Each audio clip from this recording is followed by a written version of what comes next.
یہ صاحب استطاعت پر ہے، اور استطاعت یہ ہے کہ جو قربانی کرنے کی استطاعت رکھتا ہے۔ بالکل صحیح۔ اچھا، اس کی استطاعت میں یہ نہیں ہے کہ اس کے گھر کے اندر کوئی سرٹن لیول کا سامان ہو، ایک خاص قسم کی دولت ہو، ایسا نہیں ہے۔ استطاعت یہ ہے قربانی کرنے کی استطاعت، بس جس کے پاس قربانی کرنے کی استطاعت ہو وہ قربانی کرے۔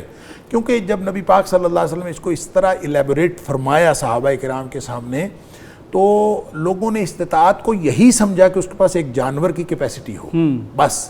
یعنی ایک آدمی نے یہ کہا، نبی پاک صلی اللہ علیہ وسلم سے عرض کیا کہ اللہ کے رسول، میرے پاس تو ایک بس دودھ دینے والی بکری ہے گھر میں، اور اس کے علاوہ میرے پاس کچھ نہیں ہے۔ تو ظاہر ہے اس وقت کوئی ذرائع آمدن، یہی سمجھی انہوں نے، ایک جانور کا کوئی ذرائع آمدن اور تو تھے نہیں۔ بالکل۔ تو اس نے کہا دودھ دینے والی ایک بکری ہے تو میں وہی کر دوں۔ اب دیکھیں استطاعت کا جو لیول وہ سمجھ رہے ہیں۔ تو نبی پاک صلی اللہ علیہ وسلم نے یہ فرمایا کہ نہیں، وہ چونکہ اس سے تمہارے فیملی کا گزارا ہوتا ہے، بچے دودھ پیتے ہیں، تو وہ معاملہ خراب ہو جائے گا، یہ استطاعت نہیں ہے، لہٰذا وہ نہ کرو، بلکہ تم یہ کرو، اس کو کرنے کی بجائے تم اپنے یہ جو ناخن ہیں اور بال ہیں وہ 10 دن نہ کاٹو، اور نماز پڑھنے کے بعد اپنے بال کاٹ لینا، صفائی کر لینا اور اپنے ناخن کاٹ لینا، تمہیں قربانی کا ثواب ہو جائے گا۔ ڈاکٹر صاحب، اس حدیث میں نہ کاٹنے کا ذکر تو نہیں ہے؟ کیا؟ ہاں، نہیں، اس میں نہ کاٹنے کا ذکر نہیں۔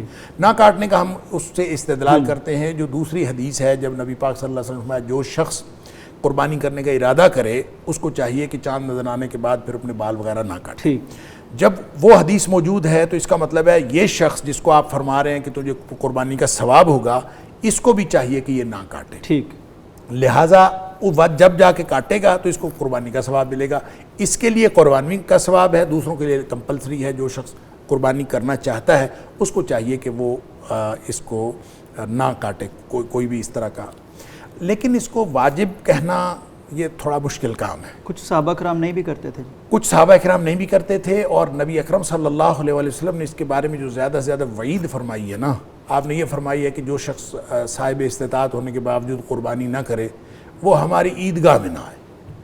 اب یہ جو عیدگاہ میں نہ آنا ہے، اس سے لوگوں نے اس وعید کو سمجھا کہ یہ واجب ہے، قربانی جو ہے اس سے واجب ہے۔ بہرحال ایک نقطہ نظر، ایک مکتب فکر کا نقطہ نظر یہ ہے کہ یہ واجب ہے۔ ٹھیک۔ دوسرے مکتب فکر کا یہ نقطہ نظر ہے کہ یہ واجب نہیں ہے بلکہ سنت ہے، کیونکہ نبی پاک صلی اللہ علیہ وسلم کرتے رہے، صحابہ کرام بعض صحابہ کرتے تھے اور بعض صحابہ نہیں کرتے تھے، اور ظاہر ہے کہ اس کو یہ سنت بھی ہے تو سنت مؤکدہ ہے اور سنت متواترہ ہے، ترغیب بہت ہے، اور نبی فضیلت بھی بہت ہے، اور اس کو یہ اگر سنت بھی ہے تو بہرحال یہ واجب کے قریب پہنچی ہوئی ہے۔ اور واجب بھی ان لوگوں نے کہا ہے جو واجب اور فرض میں فرق کرتے ہیں، اور وہ کہتے ہیں کہ یہ واجب ہے، فرض وہ بھی نہیں کہتے، وہ کہتے ہیں واجب ہے، اور ان کے ہاں فرض اور واجب میں فرق ہے۔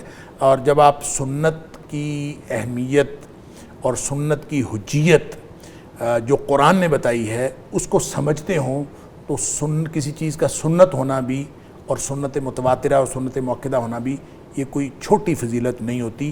یہ ہم نے اپنے ذہن میں بنایا ہوا ہے کہ فلاں فقہا نے اس کو واجب کہہ دیا تو زیادہ اہمیت ہے اور سنت کہہ دیا تو کم اہمیت ہے، بلکہ میں یہ عرض کروں کہ جو شخص کسی چھوٹی سی سنت کا بھی انکار کرتا ہے، اس دلیل کی بنیاد پر اپنے ذہن میں یہ دلیل رکھتا ہے اور فکری کجی رکھتا ہے کہ اس شخص کو اس سنت کی کوئی ضرورت نہیں ہے۔ یہ دلیل دے کے اگر کوئی بات کرتا ہے تو علماء نے لکھا ہے کہ یہ کسی چھوٹی سے چھوٹی حدیث کا انکار اس بنیاد پر کہ اس کے پیچھے فکری کجی موجود ہو، یہ الحاد ہے، اور جو الحاد ہے وہ یقیناً کفر کے قریب انسان کو لے جاتا ہے۔ یہ بالکل دہریت اور الحاد اور اللہ تعالیٰ کو تسلیم نہ کرنے کے مترادف ہے۔